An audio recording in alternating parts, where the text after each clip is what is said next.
Without further ado, let's take a look at these armies. Now, starting with the Dwarfs, we're going to be seeing... Oh, here we go. For the infantry corps, we have miners with blasting charges. Looks like there's going to be about 4 of them. We're going to have 2 rangers up front. And then for the remainder of the infantry, we're going to see longbeards in the back with 2 slayers, one of which will be the dragonback slayers. We're then going to see 1, 2, 3, and 4 units of thunderers. We got 2 great cannons back here. And then for the leadership, we have a simple old rune lord on foot. He's going to be bringing the master rune of wrath and ruin to slow down those dark elf targets. And he's got nothing else other than that. So that rounds out the dwarven army. And let's go take a look at the dark elves. And also, before I forget, let's adjust my controls just ever so slightly. Since, you know, I'm not playing today, I don't need the camera to be as quick. So, going over to the Dark Elves, who are opting for a very wide formation, we're going to be seeing a front line of Black Orc Corsairs. It appears there's 5 of them.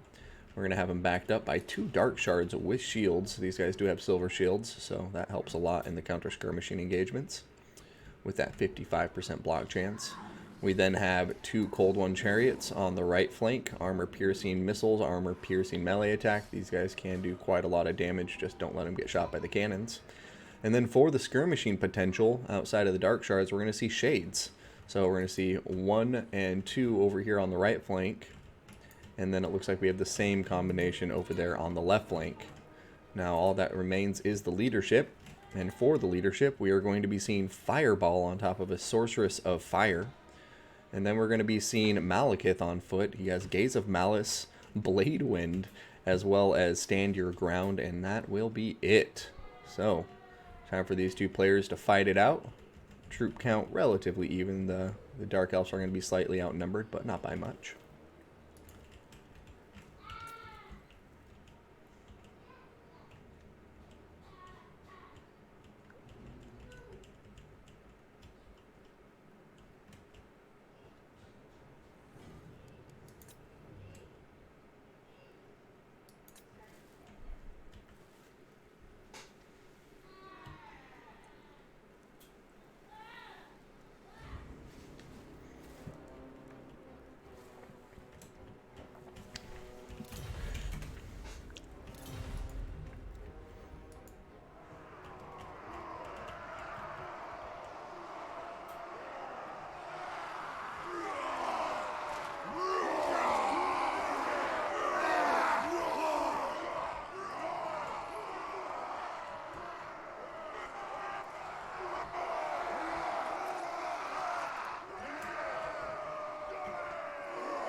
Oh, Optimus Pine coming in hot with the bad puns. Good to see you, as always, my friend.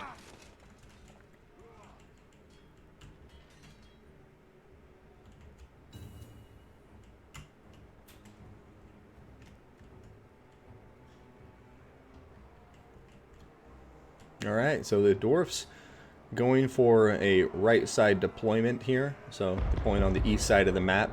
And that's going to force the Dark Elves to have to kind of redress their lines. We'll see if they do it patiently or if they rush into any bad engagements. But right now it looks like they're approaching it correctly.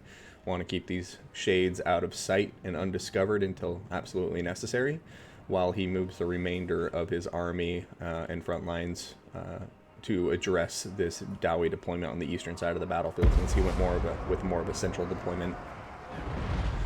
Over here, cannonballs, wrecking some bleak swords, although out of all the targets here, I would definitely be targeting the Dark Shards, or at the very least the Black Arc Corsairs, before worrying about bleak swords.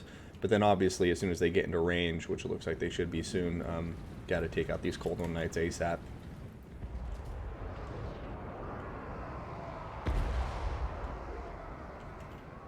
Alright, Shades are coming out.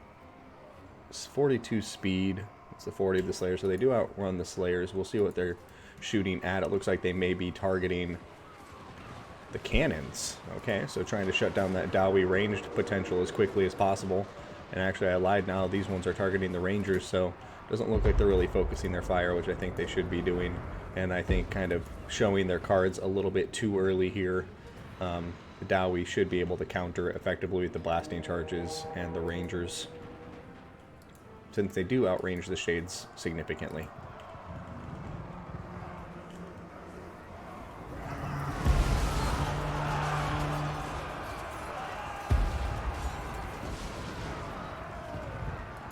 Alright, front lines are meeting. Blasting charges are going out into Blackheart Corsairs. Blackheart Corsairs do have very good armor, so fortunately that's going to negate a lot of the damage, but not when they're engaged with the Longbeards in the front and getting hit with blasting charges in the back. That will be too powerful of a combo for them to cope with. And now the Longbeards are going out here to deal with these Bleak Swords, which they should be able to do quite easily. Over here, Minus with blasting charges in combat with Blackheart Corsairs, but continuing to throw their blasting charges away. These guys also throwing into support, and the front line of the Dwarfs is actually doing okay on the right flank, at least. Over here on the left flank, it does look like the Dark Elves are putting up a lot more pressure with the combination of the Cold One Chariots and the Blackheart Corsairs. Cannons continue to fire away. They're actually shooting Malekith, and honestly, with enough time, they'll definitely be able to kill him, and since he's infantry, he can't really dodge. Blackheart Corsairs routing over here. Over here, some of them regaining their leadership, but all in all, the Dowie on the right flank just look like they've done a very good job of executing the Dark Elf encroachment. They have taken some damage, though, from those Shades. Over here, a Blade Wind going down. I absolutely love Blade Wind. Is it going to hit these guys? No, it's going to run out of time before it can close the gap. Dragonback Slayers are on top of the Cold One Chariots. Going to see a Gaze of Malice going through, though. Nicely placed, knocking down the Slayers, allowing the Chariots to get back up and moving. There goes a Fireball, and it looks like it's going after the Cannons once again. And it's going to be a swing and a miss. Fireball not going to connect with its intended target. Malekith is even lower on health than he was before. And, man, this is looking rough. And he doesn't have Soul Stealer on him. A choice I appreciate, but also, you know, it means he's not going to be able to heal himself up. So all this damage that he's taken so far, he is going to keep. And, you know, balance isn't over yet. Balance power is still dead even. Maybe slightly in favor of the Dowie. But if the Dark Elf leadership goes down, I give this the Dowie. Over here, another Blade Wind coming down. Some of these Thunders are in a rout. Dragonback Slayers, however, are in the mix, slowing down and hacking away at the Cold One Chariots. And if the Cold One Chariots go down, it's going to be a GG. And look, there they go. Wavering, routing. Malekith is dead after taking one too many cannonballs to the face. And looks like this is going to be a Dowie GG as far as I'm concerned, unless these Dark Shards and Shades can just pull it out of the bag.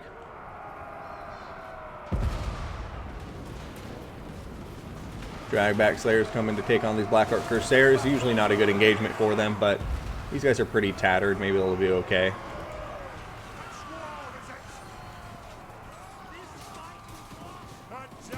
Some of the Shades still have pretty good ammunition, so we're going to keep an eye on that. These Shades taking a lot of damage. Got Thunders coming up to get them in a crossfire now.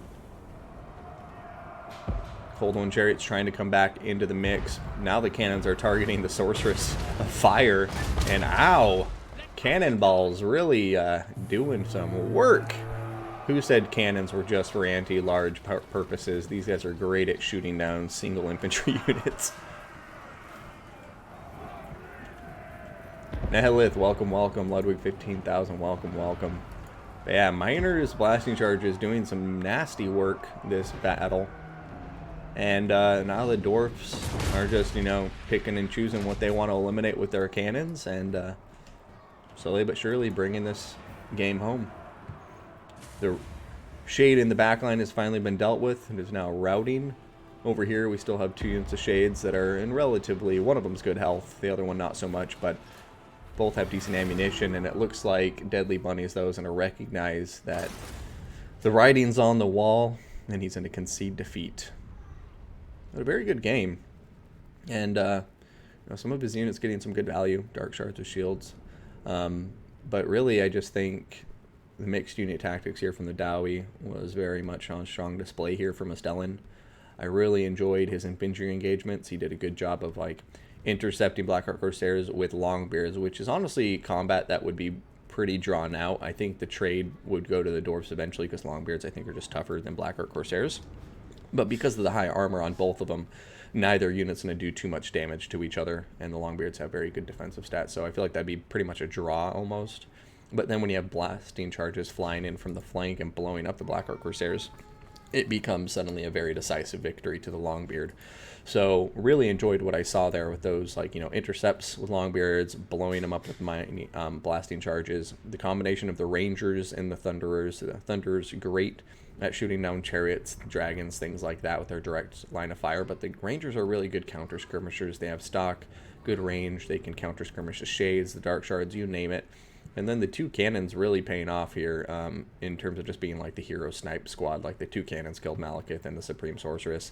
And that's really as much value as you could ever hope they get. Hey, Gores, thank you for the follow. Yeah, and this is why I think this build, as much as there's things I like about it, I think not having Soul Stealer if you're bringing Malekith is a questionable decision. Just because when it comes to Malekith, he's such a capable combat lord to where if you have an item that not only heals him but damages enemies significantly, like the Dwarfs, then why wouldn't you bring it? You know, you can heal him up. Then all of that cannon fire is suddenly wasted because Malekith is right back up to full health after a couple of well-timed Soul Stealers.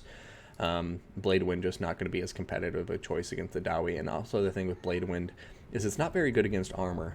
It does a lot of damage against lightly armored opponents in a big blob. But against the Dwarfs, I find it to be a questionable decision because really the only lightly armored units you're going to be doing that against would be Rangers, Slayers, things of that nature. And I just don't know if that's the most useful tool in the in the Dark Elf arsenal to deal with those types of units anyway.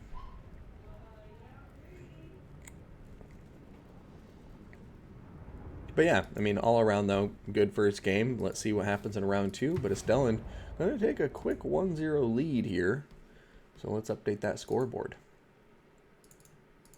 and see what's coming next. Now, it looks like the Greenskins may be getting picked here by DeadlyBunnies, trying to get some revenge on the Stunties. And it looks like the Warriors of Chaos will be the counter pick. An interesting counter pick against Chaos. I wouldn't go that route, but we'll see what happens. And we're getting into it now. Looks like the Greenskins will have the little pond on their deployment zone, so we'll see if they use that to anchor their lines.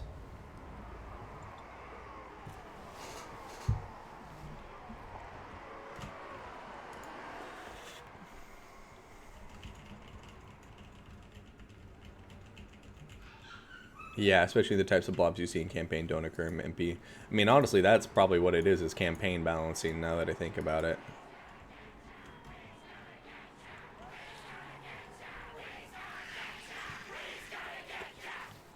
I love when they say that. We's gonna catch ya! And God bless the Forest Goblin Spider Rider paint job. It just looks so damn good. Alright, but before I completely lose my train of thought, let's go ahead and get to the game. So we're going to have 1, 2, and 3 Black Orcs. Going to have a single unit of Gobos in there as well. Now for the skirmishing potential, we are going to see 1, 2 Forest Goblin Spider Riders, and then 4 Goblin Wolf Rider Archers, one of which will be Magrim's Mangy Marauders, the ROR that does have armor piercing and immune to psychology. Now, for the heavy-hitting cav, we're going to have a couple units of Orc Boar Boy Biggins, provide that mass armor-piercing and anti-large support. And then for the leadership, we got a pretty typical squad here in the form of a Night Goblin Shaman. Going to be bringing the Wand of Jet, as well as Vindictive Glare and Itchy Nuisance. We have the Giant River Troll Hag, who besides her Skull Bra is also going to be bringing Mither, Power Stone, Spirit Leech, and the Overwhelming Odor. And then we have Grom, the Paunch. He's going to be bringing the Lucky Banner, as well as Language of the Boys. And he's just eaten another leg of some type of animal, so he's feeling supercharged and ready to take on the forces of chaos. Speaking of the Forces of Chaos, we're going to have Chaos Marauders, 1, 2. And then we're going to have 2 units of Chosen backing them up. We're going to see Marauder Horsemen with throwing axes, 3 of them. We got 2 units of Chaos Spawn, one of which will be the Word Spawn, who causes armor sundering. And we have 2 Warhounds with poison up in the front. Now, for the leadership and monsters, we have 2 Feral Manticores. And then we have a Chaos Sorcerer Lord of Death. This Chaos Sorcerer Lord of Death will be on top of a Chaos Dragon in case you missed the Chaos Dragon in front of us. And he is going to be bringing Spirit Leech, Soul Blight, and Arcane Conduit. So, should be an interesting build. And yeah, we'll see how the Greenskins cope with it. I mean, they have plenty of mobile skirmishers to harass these Manticores, but we'll see. It all depends on how Chaos uses their Warhounds and their Marauder Horsemen to support that flying squad.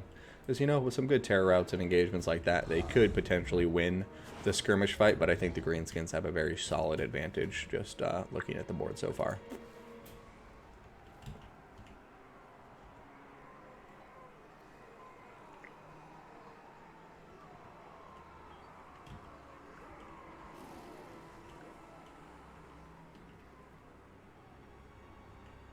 That's a fair point, Zach be saying. Because I don't know what I was saying. Grom is exactly the kind of Lord power level this game needs. Grom has become very, very popular.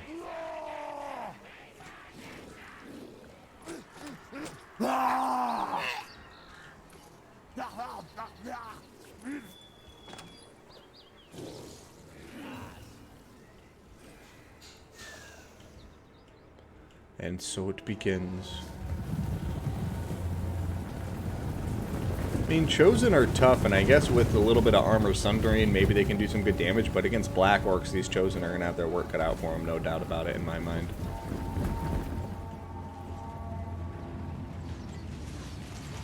Right now, Poison Warhound's getting a little bit hasty. Okay, they're going to pull back off the attack. I like that choice.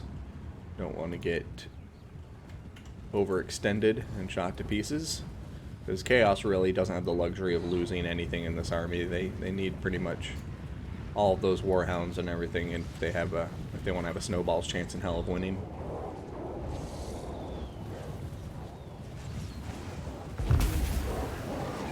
Spirit Leech hitting the River Troll Hag, Poison Warhounds hitting the Goblin Wolf Riders. More Poison Warhounds coming into the mix, but it looks like they're wavering and now going to be pulling off as the Orc Boarboy Biggins come in with the counter charge to chase them off. Vindictive Glare hitting at the Chaos Sorcerer Lord, doing some serious damage, and it looks like it did a little bit of damage here to the Night Goblin Shaman as well, considering he overcast it. And honestly, this is a chance I think the Chaos had to maybe come and try and eliminate this Night Goblin Shaman, but time has passed as other units are getting close by.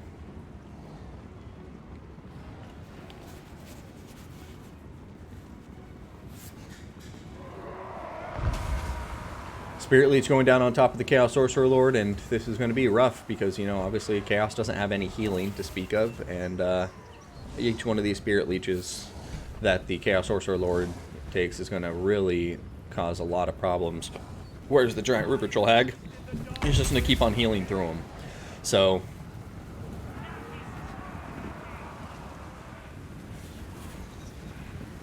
Greenskins continuing to just, you know, skirmish and retreat, and now it looks like the Chaos forces are getting closer and closer to their frontline engagements. Some Marauders and Chosen diving forward into combat. Black Orcs are coming out with the counter charge.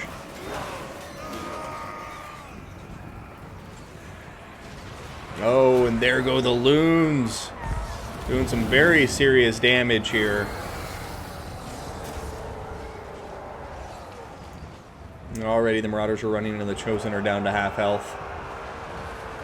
Marauders diving into Black Orcs. I think we all know how that's going to go. Over here, see a Mither on top of the Manticore, bringing its speed down to a feeble 9. and allowing it to get pin-cushioned by all these greenskin archers. Just look at it. The damage going down is so real, and Rampage is going to go into effect. And now they are in combat on the ground against some Forest Goblin Spider Riders. And so far, things looking pretty strong for the Greenskins, at least from where I stand on the battlefield. Looks like the Chaos Sorcerer may be trying to find a breath to go down somewhere on top of some Black Orcs. Grom the Paunch has dived into combat too with this Feral Manticore, which is now surrounded by Orc Boar Boy Biggins and is routing.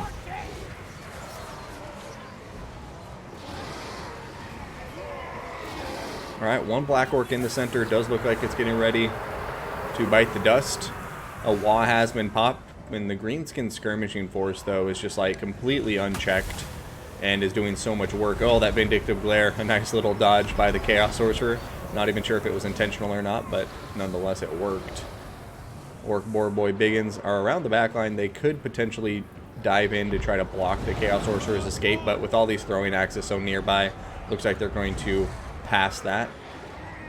And the throwing axes, though, just doing so much work against these Black Orcs.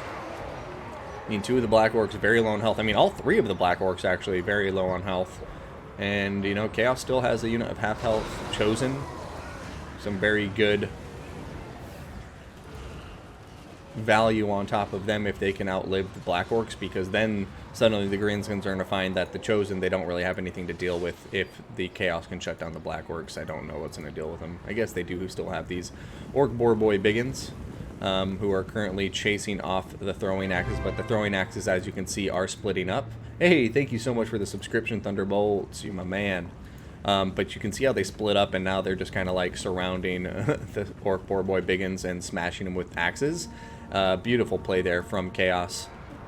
Meanwhile, over here, though, the battle continues to look a little bit worse and worse for the Chaos forces, as the Chaos Sorcerer Lord is now wavering, getting Spirit Leeched one more time. Grom the Paunch is on top of his ass, and I just don't think they're going to be able to get out of here, so does look like we're going to be seeing a Greenskin victory as far as I'm concerned. Yeah, now that Grom's on top of him, it's going to shatter. Can't get away. Oh yeah, 8-beak loonies. Just, yeah, easily paying for themselves with that beautiful loon. Black Orcs all doing well for themselves. I mean, really, not much to say. I feel like it's pretty clear. I mean, a ton of value just across the board on top of these Greenskin skirmishers. No surprise there. They're one of the strongest skirmishing factions in the game when it comes to mobile skirmishers. There's Grumpy Babies in the background. There's a wall, right? Why Hero Manticores are better? Yeah, Hero Manticores are pretty strong for Chaos. Just a lot more expensive.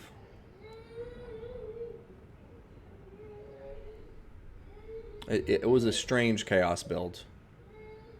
I feel like it's one of those builds that would need to be played close to perfectly in order to work out, whereas the Greenskin army, in my humble opinion, had a lot more room for errors to be made. Alright, ladies and gentlemen, here we are loading into the map now. So let's remove the blocker, my ugly mug, and get into it. The map is Oak and Hammer, as you can see. And we have an Empire mirror match for the tiebreaker between DeadlyBunnies in blue and Astellan in red. So, starting with our blue player here, DeadlyBunnies, we're going to see his Empire army consisting of 1, 2, 3, 4, 5 spearmen. We have the Sigmar Sons. We have 2 units of Flagellants.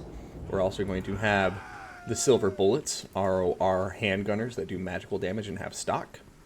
And then we're going to be seeing, for the cavalry force, 3 units of Knights of the Blazing Sun. And boy, oh boy, do I love me some Knights of the Blazing Sun. Now, for the leadership, we're going to have a Bright Wizard on a horse. We're going to have Burning Head, as well as Fireball and Kindle Flame. Aside from that, we are going to have Marcus Wolfheart. He will be on the field of battle here. He's going to have the Amber Bow and the Hunter's Snare. And then I hear a Steam Tank. Aha! And then we also have a Steam Tank.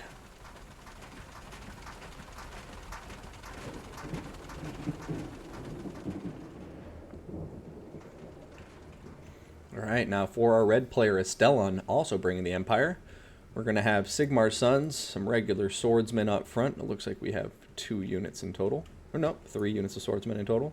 We're going to have 2, 3, 4, 5 units of spearmen. Aside from that, we are going to have artillery in the form of 2 great cannons. We're also going to have some infantry skirmish potential with 2 crossbows in the formation. For the cavalry, have 2 Empire Knights. Not quite as good as Knights of the Blazing Sun, but for the cost, I think they're very, very valuable. And then you're going to have 3 units of Outriders, so armor-piercing missiles here. These guys, quite a potent skirmishing force. Now, for the leadership, we are going to see an Amethyst Wizard on foot, going to be bringing Doom and Darkness, as well as Spirit Leech. And then for the General, we're going to have Volkmar the Grim on top of his chariot. He's got Grand Soulfire, Grand Shield of Faith, Grand Hammer of Sigmar, Banishment, and the Jade Griffin to give him that regeneration.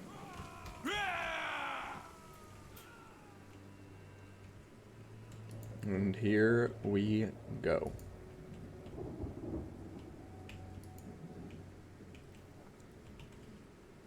Red Salamander, Zach, things are going well, man. Just enjoying the fresh recruit playoffs. Good to see ya.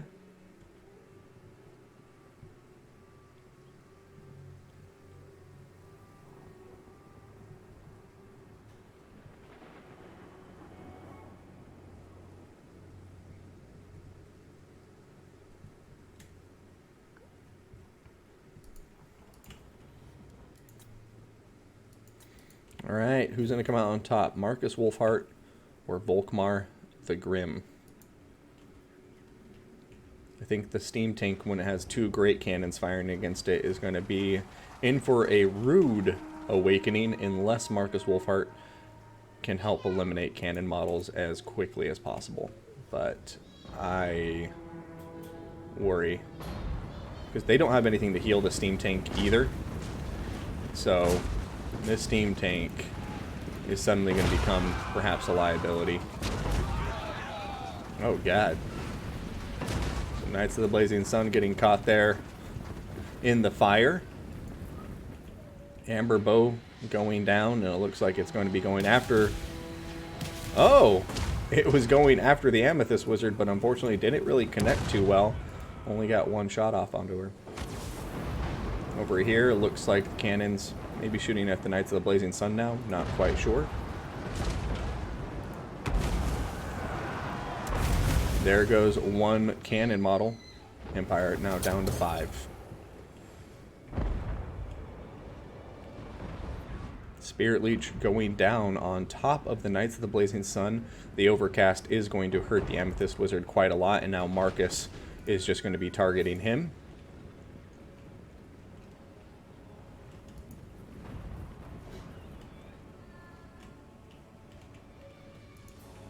Cannons continuing to do a lot of work here.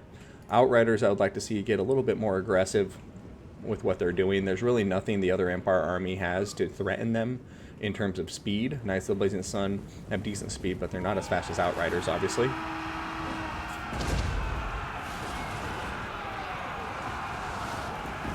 Nice charge into the swordsmen. Knights of the Blazing Sun also charging in over here into some swordsmen.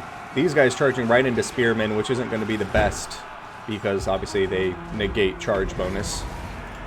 Burning Head going here. Oh, crossbowmen going to be pulled out of it just in the nick of time. Over here, Hunter's Snare going down on these 2 Outriders, and now, uh-oh, Knights of the Blazing Sun are coming into play. Will they be able... Oh, no, just kidding. There's spearmen in the front of them, so if the Knights of the Blazing Sun are pulling through, which it looks like they're trying to do, half of them are getting caught up on spearmen, and now there's Empire Knights back here that can counter-charge in and easily overwhelm them with how much damage they have. Cannons need to be focusing on the steam tank right now, in my opinion. They've gotten plenty of damage done against the Knights of the Blazing Sun. Looks like they may actually be targeting the Bright Wizard, which honestly not a bad idea considering it's one of the few tools the Empire has here to really shut down those cannon models. But across the board, looks like Astellan's defense is holding up for now.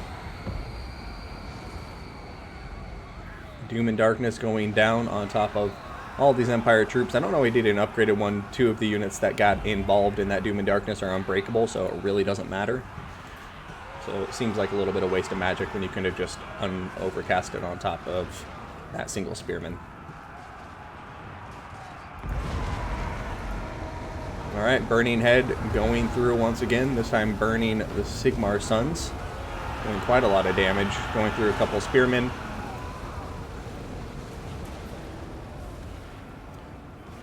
Silver Bullets are firing away, but now Empire Knights on Astellan's left flank, DeadlyBunnies' right flank. They should be able to pull through here now. I don't know why they're not getting on top of these Silver Bullets, because the Silver Bullets are going to shoot them to pieces. And there they go now. Looks like they've finally gotten out. Oh, Hunter's Snare going down. And now the Silver Bullet's just going to continue firing away, massacring those Empire Knights at point blank range. Man, balance of power still dead even. Both players still looking quite strong. Got to remember that Volkmar the Grim here is still full health, and he is unbreakable. The Steam Tank, however, is also basically full health and unbreakable. And our red player here, Astellan, is running out of cannons. I think he only has... Okay, never mind. He has 4 cannons left, so still a good amount. But if he doesn't start knocking out that cannon, or that Steam Tank soon, he may regret it. Over here, Silver Bullets have taken some serious damage. Looks like now their luck might run out. Over here, a Banishment going down on top of these Empire Spearmen. Going to do some friendly fire to the Sigmar Sons, but they're unbreakable, so they don't really care about it. Knights of the Blazing Sun are in the back line now, though, and these guys are healthy. And for the first time, it looks like there's really nothing in the back line to counter them. So there they go, getting on top of the Great Cannons, getting into these crossbowmen. And there's only some tattered spearmen back here to help react. But look at this, Empire Knights coming in. Will the Empire Knights, with the help of some spearmen, be able to counter these Knights of the Blazing Sun who are running around the back line?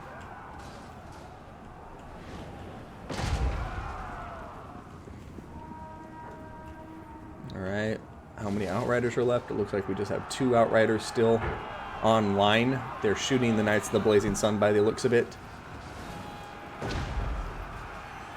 Spearmen coming up to hit those ones in the back, so they were going to want to move. But it doesn't look like they're going to. There they go. And now blue player DeadlyBunnies is starting to take the lead in that balance of power, as the Steam Tank and Marcus Wolfhart still have enough ammunition to be laying down a lot of pain on top of him. But keep in mind, unbreakable. He has regeneration. If he can survive this, then he'll be okay. But oh no! Steam Tank, Silver Bullets, and Marcus Wolfhart are all here. Amber Bow going down, hitting Marcus Wolfhart in the back. And suddenly this is looking really good for blue in the leadership engagement. However, it isn't over yet, as red has pretty much cleaned off all of the opponent's infantry from the field now. So time will tell. Empire Knights going in for a charge. It looks like they're not even getting counter-charged by the Empire, the Knights of the Blazing Sun. So Knights of the Blazing Sun getting attacked in the rear as they continue charging forward after crossbowmen. That's going to cause them to take some free damage. Over here, some of the red infantry is nearby enough to where I think they need to just dive down this way, intercept the Knights of the Blazing Sun from the other side, so the Empire Knights still have a chance to win. And actually, Knights of the Blazing Sun going to continue running away, which is just going to allow these Empire Knights to get free damage on them. Oh my god, Volkmar the Grim is dead! How did I miss that? Well, game's over. Sorry, folks. I missed the game-winning play, but Volkmar the Grim could not survive the Silver Bullets, the Steam Tank, and Marcus Wolfhart. And without him, I'm struggling to see what path forward our blue player has here. His cannons would need to kill things so quickly. I mean, Marcus Wolfhart almost out of ammunition. That's good news.